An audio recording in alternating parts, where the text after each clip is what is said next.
नमस्कार विद्यार्थी मित्रांनो, आपण आजच्या व्हिडिओमध्ये स्वाध्याय 27.1 पाहत आहोत. प्रश्न पहिला दिला आहे तुम्हाला 3/6 × 1/4. या अपूर्णांकाचे रूपांतर शतमानात पुढील पर्यायातून निवडा. ह्याचं तुम्हाला शतमानात म्हणजे टक्केवारीत तुम्हाला काढायचं आहे. बघा, हे 3 असेच ठेवू आपण. पहिल्यांदा हे जे नंबर आहे मिक्स नंबर आहे, ह्याचा इम्प्रॉपर करूया. 6 आणि 4चा गुणाकार 24 आणि हा एक 25/4 लिहिता येईल आपल्याला. आता हा जो 3 आहे हा 3 वर ठेवा आणि ह्या 3ला भागाकारामध्ये आहे 25/4. ओके, तर हे 3 आणि हे 25/4 तुम्हाला भागाकाराचं चिन्ह टाकून असं लिहिता येईल. मग हे 3 असंच ठेवा, हे 4 वर जाईल आणि 25 खाली येईल. जर आपण ह्या भागाकाराच्या ठिकाणी जर गुणाकार टाकला तर हे 4 वर जातं, 25 खाली येतं. ओके, आता हे 3 आणि 4चा गुणाकार होतो 12 आणि खाली आहे तुमच्याकडं 25. ओके, आता हे तुम्हाला टक्केवारीमध्ये आणायचं आहे, तर ही संख्या टक्केवारी शतमानात करण्यासाठी तुमचा जो छेद आहे हा 100 असणं गरजेचं आहे. तर 25ला 100 करायचं तर 4नं गुणता येतं. मग 4नं खाली गुणलं तर वर पण 4नं गुणावं लागणार आहे. वर झालं 12 आणि 4 हे झालं 48 आणि खाली 25 आणि 4 झालं 100. आता हे खालचे 100 काढायचे आणि वरची जी संख्या आहे 48 त्याला द्यायचं पर्सेंटेजचं चिन्ह. 48% हे तुमचं उत्तर असेल. बघा, पर्याय 2 48% दिले आपल्याला. प्रश्न क्रमांक 2 दिला आहे 1730चे 7.5% ही तुम्हाला किंमत काढायची आहे. ओके, तर हे 1730 असंच ठेवा. चे याचा अर्थ होतो गुणाकाराचं चिन्ह. 7.5 हे जे पर्सेंटेज सिम्बॉल आहे हे काढायचं आणि खाली 100 घ्यायचं. आपण पहिल्या प्रश्नात काय केलं होतं, खालचे 100 काढून टक्केवारीचं चिन्ह दिलं होतं. ओके, आता हे शून्य तुम्हाला कट करता येईल. राहिलं 173 गुणिले 7.5 आहे, हे 10 आहे. ह्याच्या बदल्यात तुम्ही इथं पॉईंट मागं सरकवा किंवा इथं एक संख्यानंतर पॉईंट देऊन टाका. ओके, हे 10 निघून गेलं बरं का. आता 173 आणि 75 यांचा गुणाकार करू आपण. 173 आणि 75चा गुणाकार करू, पॉईंट नंतर टाकून देऊ आपण याच्यात. 5 त्रिक 15ला 5 हातचा 1, 5 7 35 आणि 1 36ला 6 हातच्या 3, 5 1 5 आणि 3 8, 7 त्रिक 21ला 1 हातच्या 2, 7 7 49 आणि 2 51ला 1 हातच्या 5, 7 1 7 आणि 5 12. तर उत्तर यायले 12,975 आणि पॉईंटच्या पुढे 1 डिजिट आणि 1 डिजिट, तर 2 डिजिटनं पॉईंट देता येईल. 129.75. बघा, 129.75 तर नाही आहे, तर इथं आपल्याला पर्याय 2 नंतर इथं 10चा पॉवर -2 दिला आहे. याचा अर्थ तुमचा पॉईंट इथं आहे बरं, 2 नंतर संख्येनंतर. तर पर्याय 2 तुम्हाला उत्तर लिहिता येईल याचं. प्रश्न क्रमांक 3 दिला आहे 31.25% ह्याची किंमत आपल्याला काढायची आहे. ओके, तर हे 31.25 आहे.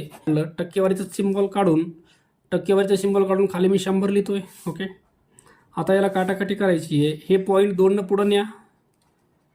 हे जर पॉईंट इथून 2 पुढं गेला तर इथं पण तुमचा पॉईंट समजा नाही आहे, तर पॉईंट इथं आहे. इथून पॉईंट 2 पुढं चालला आहे म्हणजे अजून 2 शून्य तुमचे वाढणार त्याच्यामध्ये.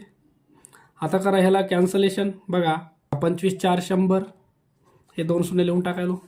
25 1 25 उरले 6. ओके, 25 2 50 उरले 12, 12 आणि 5 125 झाले. 25 5 125, डबल 25 द्या. 25 5 125, 25 1 25 उरले तुमच्याकडं 15. ओके, 25 1 150, तर उत्तर येईल तुमचे 5/16. ओके, तर 5/16 हे तुम्हाला पर्सेंटेजमध्ये दिलं आहे, तर हे विदाऊट पर्सेंटेजचं उत्तर आहे बरं आपलं. 5/16 पर्याय 1 हे तुमचं उत्तर असेल. प्रश्न क्रमांक 4 दिला आहे 1 किलोग्राम धुण्याची पावडरची किंमत. बघा, 1 kg ची किंमत आहे 40 रुपये. कंपनीने त्यावर शेकडा 12/2 किमतीची पावडर मोफत देण्याचे ठरविले, तर 1 किलो धुण्याच्या पावडर किती ग्राम पावडर मोफत मिळेल. बघा, 1 किलो म्हणजे 1000 ग्राम आहे. बघा, 1 किलोग्राम म्हणजे 1000 ग्राम. त्यांनी ग्राममध्ये विचारले. ओके, तर 1000 ग्रामच्या हे 1 किलो जे आहे त्याचं 1000 ग्राम आहे. 1000 ग्रामवर 12/2% तुम्हाला मोफत द्यायचे, तर ह्याचं 12.5% काढायचं आहे आपल्याला.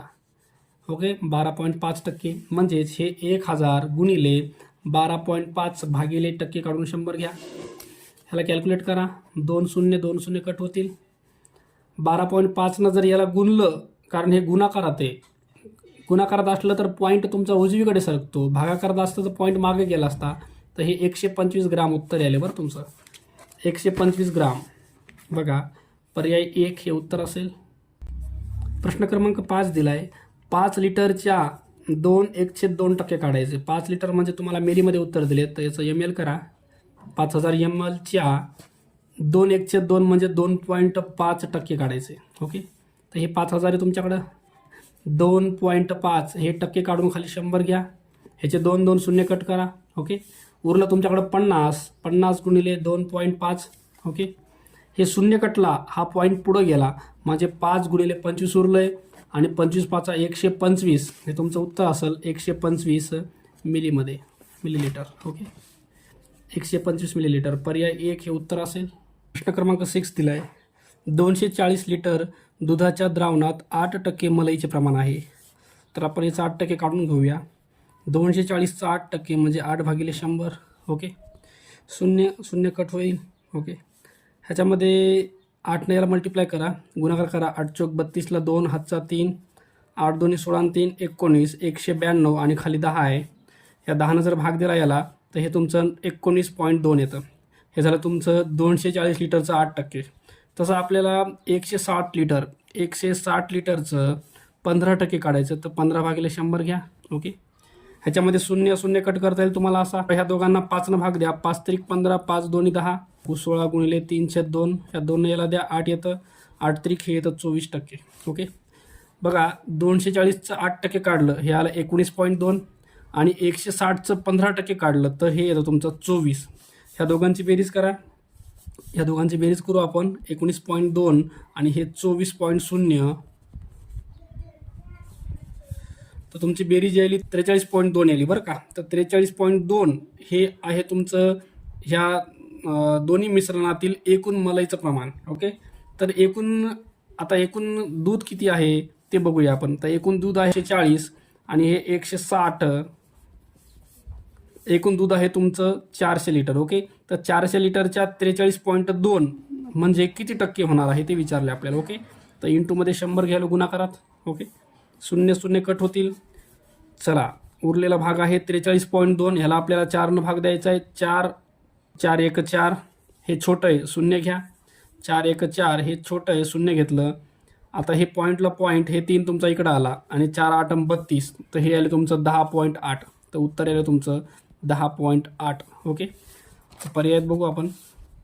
पर्याय 4 दिला आहे, 10.8 हे आपलं उत्तर असेल. प्रश्न क्रमांक 7 दिला आहे. एका पुस्तकाची किंमत 20%ने कमी केल्यास त्याचा खप 25ने वाढला तर पूर्वीच्या उत्पन्नात शेकडा कितीने फरक पडला. ओके, तर बघा हे झालं तुमचं पूर्वीचं उत्पन्न आणि हे झालं तुमचं नवीन उत्पन्न. ओके, तर बघा पुस्तकाची किंमत 20ने कमी केली बरं का, शेकडा 20ने कमी केली. समजा पूर्वी पुस्तकाची किंमत होती 100 रुपये, आता 20%ने कमी केली. 100 रुपयाचं 20% काढलं तर 20 रुपये. तर 100 रुपयामधून 20 रुपये कमी केले तर नवीन जी विक्री किंमत आहे, पुस्तकाची किंमत आहे, ती तुमची 80 रुपये येणार आहे बरं का. बघा पूर्वीपेक्षा 20ने कमी केली, पुस्तकाची किंमत कमी केली. पूर्वी 100 रुपये होती तर आता तुमची किंमत आहे 80 रुपये. त्याच्यानंतर ही तुमची किंमत आहे बरं का, विक्री किंमत. त्याच्यानंतर खप, त्यांनी खप सांगितलं आहे, त्याचा खप जो आहे 25%ने वाढला. पूर्वी 100 पुस्तकं विकल्या जायची. ओके, पूर्वी 100 पुस्तकं विकल्या जायची, आता 25%ने वाढली म्हणजे 25 पुस्तकाची वाढ झाली तर 125 पुस्तकं विकल्या चालली. ओके, तर ह्याच्यापासून मिळणारी किंमत बघू आपण. 100 पुस्तकाची विक्री आहे, आपलं विक्री किंमत 100 रुपये आहे, खप 100चा झाला. यांचा जर गुणाकार केला तर हा तुमचा 10,000 यायला आहे. ओके, तर तुम्हाला मिळणारी रक्कम आहे 10,000. इथं विक्री किंमत 80 रुपये आहे, विक्री तुमची 20 रुपयानं कमी केली म्हणजे विक्री किंमत 80 रुपये आहे आणि पुस्तकं जे विकल्या गेलेत ते 125 विकल्या गेलेत. ओके, ह्यांचा जर गुणाकार केला आपण, बघा 125 आणि 8चा गुणाकार करू. 8 45ला 0, हातच्या आले 4, 8 2 16 4 20ला 0, हातच्या 2, 8 1 8 2 10. ओके, तर हे 1000 आणि हा 1 0. तर इथं पण तुमची किंमत जी यायली एकूण ती तुमची 10,000ची यायली बरं का. तर त्यांनी म्हणले पूर्वीच्या उत्पन्नात शेकडा कितीनं फरक पडला, तर इथं काहीच फरक पडला नाही बरं का. पर्याय 4 हे तुमचं उत्तर असेल, फरक नाही. प्रश्न क्रमांक 8 दिला आहे. एका परीक्षेत 25% विद्यार्थी इंग्रजीत अनुत्तीर्ण झाले. बघा अनुत्तीर्णवाले दिलेत बरं का. समजा हे तुमचा आहे इंग्रजी विषय. हे इंग्रजी विषय आहे. इंग्रजी विषयात अनुत्तीर्ण झालेले जे विद्यार्थी आहेत ते 25% बरं का. त्याच्यानंतर 20% विद्यार्थी गणितात अनुत्तीर्ण झाले, हे तुमचा गणित विषय आहे. गणितात अनुत्तीर्ण विद्यार्थी आहेत तुमचे 20%. आणि दोन्ही विषयात 15% विद्यार्थी अनुत्तीर्ण झाले, तर दोन्ही विषयातले विद्यार्थी तुमचे या ठिकाणी असतील 15%. ओके. आता विचारलेत काय आपल्याला, उत्तीर्णवाले विचारलेत, उत्तीर्णवाले. तर बघा, संच धडा आहे तुम्हाला 9वीला, संच किंवा इंग्लिशमध्ये सेट चॅप्टर आहे. ह्या धड्यामधला हा प्रश्न आहे. बघा, हे तुमचे इंग्रजीवाले आहेत, हे कसे आहेत, अनुत्तीर्ण. ओके. हे गणितवाले अनुत्तीर्ण आणि हे 15% दोन्ही विषयातले अनुत्तीर्ण आहेत. ओके. तर आपल्याला काय करायचं बघा, आपल्याला विचारले तर त्या परीक्षेत किती टक्के विद्यार्थी उत्तीर्ण झाले, उत्तीर्ण असणारे विद्यार्थी आपल्याला काढायचे. ओके.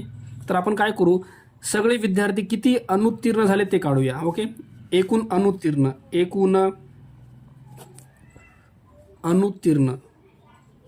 एकूण अनुत्तीर्ण विद्यार्थी काढायचे आहेत. तर सगळे जे विद्यार्थी आहेत बघा, ते काढण्यासाठी आपल्याला पहिले इंग्रजीवाले प्लस गणितवाले ह्या दोघांची ॲडिशन करायची, त्याच्यामधून वजा करायचं कॉमनवाले किती आहेत, 15 विद्यार्थी आहेत. ओके.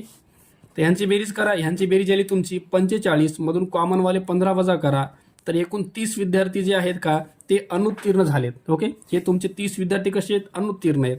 आता तुम्हाला विचारले काय, उत्तीर्ण विचारले, तर उत्तीर्ण विद्यार्थी काढायचे आहेत. उत्तीर्ण विद्यार्थी, तर एकूण विद्यार्थी 100 आहेत, वाले 30 वजा केले तर तुमचे 70 विद्यार्थी जे आहेत ते तुमचे, एकूण विद्यार्थी 100 आहेत, त्याच्यामधून अनुत्तीर्णवाले 30 वजा केले, 70 विद्यार्थी जे आहेत ते उत्तीर्ण झालेत. ओके. तर पर्याय क्रमांक 70, पर्याय 3 हे उत्तर असेल. प्रश्न क्रमांक 9 दिला आहे, बसच्या तिकिटाचे दर 20% वाढले. बघा, दर जो होता तो होता 100 रुपये. ओके. 20% वाढ, 20% वाढ, 100 रुपयाचं 20%. बघा, 100 रुपयाचं 20% म्हणजे 20 रुपयानं वाढ झाली, म्हणजे नवीन दर जो झाला तो 120 रुपये झाला. ओके. हे तुमचा नवीन दर झाला, नवीन दर. ओके. त्याच्यानंतर दिले, पुन्हा तिकिटाच्या दरात 10ने वाढ झाली. आता पुन्हा 10%ने वाढ झाली. 120 रुपये होती, त्याच्यामध्ये पुन्हा 10%ने वाढ झाली. ओके. तर आपल्याला 120चं 10% काढावं लागणार आहे बरं का. 120चं 10% म्हणजे 10/100, शून्य कटले, शून्य आणि शून्य कटले, तर तुमची 12 रुपयानं वाढ झाली आहे. तर 120 रुपयामध्ये 12 रुपये टाकले तर नवीन वाढ जी झाली तुमची 132 रुपये झाली आहे. ओके. आता त्यांनी विचारले तर मूळ दरात किती टक्के वाढ झाली. आता मूळ दर किती होता तुमचा, मूळ दर होता 100 रुपये, हे तुमचं मूळ दर आहे बरं का, हे मूळ दर आहे. हे 100 रुपये, 100 पासून 32 पर्यंत वाढ झाली आहे, म्हणजे किती रुपयाची वाढ झाली आहे, 32 रुपयाची वाढ झाली आहे. ओके. तर 32 रुपये म्हणजे किती टक्के, तर 32 रुपये मूळ किती आहे 100, ह्याच्या किती टक्के काढायचे, गुणिले 100, 100 कटले तर तुमची 32% काय झालेली आहे, वाढ झाली आहे. ओके. तर पर्याय 2 32% हे उत्तर असेल. प्रश्न क्रमांक 10 दिला आहे, एका वस्तूची किंमत 20%ने वाढली. बघा, ही मूळ किंमत आहे 100 रुपये, वाढ झाली 20%ने वाढ झाली. 20%ने वाढ झाली म्हणजे वस्तू तुमची 120 रुपयाला विकल्यास आली. ओके. त्याच्यानंतर काही दिवसांनी पुन्हा 20%ने कमी झालं. आता 20%नं कमी झालं बरं, कमी झालं, तर तुम्हाला काढायचं आहे 120 रुपयाचं 20% म्हणजे 20/100. ओके. शून्य कटले, हे शून्य आणि शून्य कटलं तर 12 आणि 2 तर 24 रुपयानं तुमची कमी झाली बरं का. 120 रुपयामधून 24 वजा करा, 120मधून जर 24 वजा केले तर हे आले तुमचं 96 रुपये. ओके. आता त्यांनी विचारले शेवटची किंमत मूळ किमतीपेक्षा कमी होईल का जास्त, किती टक्क्यांना. तर ही जी तुमची शेवटची किंमत आहे, ही शेवटची किंमत मूळ किमती 100पेक्षा 4ने कमी झाली बरं का. 4ने कमी होईल, 4%ने कमी होईल. तर पर्याय बघा, 4%ने कमी, पर्याय 3 हे तुमचं उत्तर असेल.